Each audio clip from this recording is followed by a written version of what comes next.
రైతుల నుంచి అభిప్రాయాల సేకరణ. రైతు వేదికల్లో నేడు ప్రత్యేక సమావేశాలు. సీఎం అంటే కరెక్షన్ మాస్టర్ తుమ్మల. ఏ ఊళ్ళో ఎంతమందికి కోతలెయ్యాలి?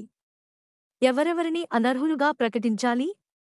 కొంతమంది రైతుల మీద అనర్హులు అనే ముద్ర వేయడానికి ఎలాంటి నిబంధనలు రూపొందించాలి? రాష్ట్రంలో అధికారంలోకి వచ్చిన నాటి నుంచి ఇదే ధ్యాసతో ఉన్న కాంగ్రెస్ ప్రభుత్వం తాజాగా రైతుల నుంచి అభిప్రాయాలు సేకరించాలని నిర్ణయించింది.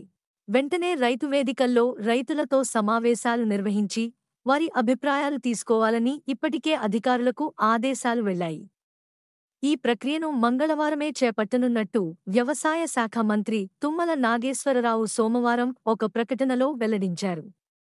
నిజానికి బీఆర్ఎస్ ప్రభుత్వం రైతు బంధు పేరిట ప్రతి రైతుకు ఎకరాకు ఏడాదికి రూ.10,000 చొప్పున పెట్టుబడి సాయం అందించగా, తాము అధికారంలోకి వస్తే ఆ మొత్తాన్ని 15,000కు పెంచుతామని కాంగ్రెస్ పార్టీ హామీ ఇచ్చింది. రైతులకు, కౌలు రైతులకు కూడా ఎకరాకు రూ.15,000 చొప్పున ఇస్తామని ఎన్నికల మేనిఫెస్టోలో ప్రకటించింది. తీరా అధికారంలోకి వచ్చిన తరువాత రైతు భరోసా అందరికీ కాదు కొందరికే అన్న చర్చను లేవదీసింది. దీనిపై అసెంబ్లీలో చర్చించిన తరువాత విధివిధానాలు ఖరారు చేస్తామని ముఖ్యమంత్రి రేవంత్ రెడ్డి చెప్తూ వస్తున్నారు. ఈ నేపథ్యంలో కేంద్రంలోని బీజేపీ ప్రభుత్వం అమలు చేస్తున్న పీఎం కిసాన్ యోజన పథకం నిబంధనలనే రైతు భరోసాకు కూడా వర్తింపజేసేందుకు రాష్ట్రంలోని కాంగ్రెస్ ప్రభుత్వం సమాలోచనలు జరుపుతున్నట్టు వార్తలొచ్చాయి. దీంతో రాష్ట్రంలోని సగం మంది రైతులకు రైతు భరోసా అందదని, ఫలితంగా వ్యవసాయరంగం మళ్లీ సంక్షోభంలోకి వెళ్తుందనే ఆందోళన వ్యక్తమైంది. రైతు బంధు స్ఫూర్తికే తూట్లు.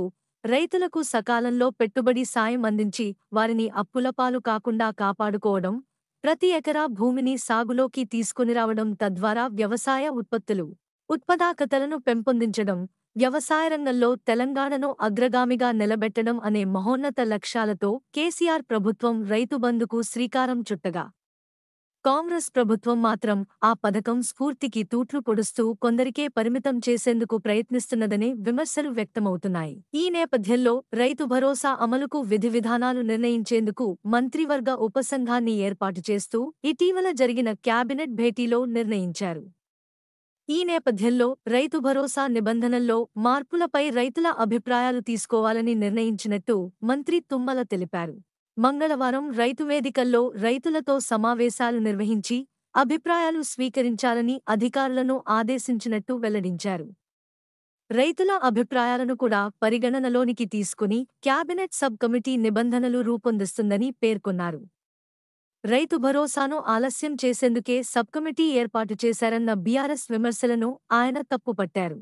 సీఎం అంటే కటింగ్ మాస్టరా అంటూ బీఆర్ఎస్ అధ్యక్షుడు కేటీఆర్ చేసిన ట్వీట్పై మంత్రి తుమ్మల స్పందిస్తూ, సీఎం అంటే కటింగ్ మాస్టర్ కాదు, కరెక్షన్ మాస్టర్ అంటూ ప్రభుత్వ పథకాల్లో కోతలను సమర్థించుకునే ప్రయత్నం చేశారు.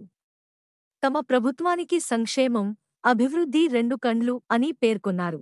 మీకు ఈ వీడియో నచ్చినట్లయితే లైక్ చేయండి, షేర్ చేయండి మరియు మా న్యూస్ ఛానల్ను సబ్స్క్రైబ్ చేయండి. తాజా సమాచారం కోసం బెల్ ఐకాన్ని క్లిక్ చేయండి.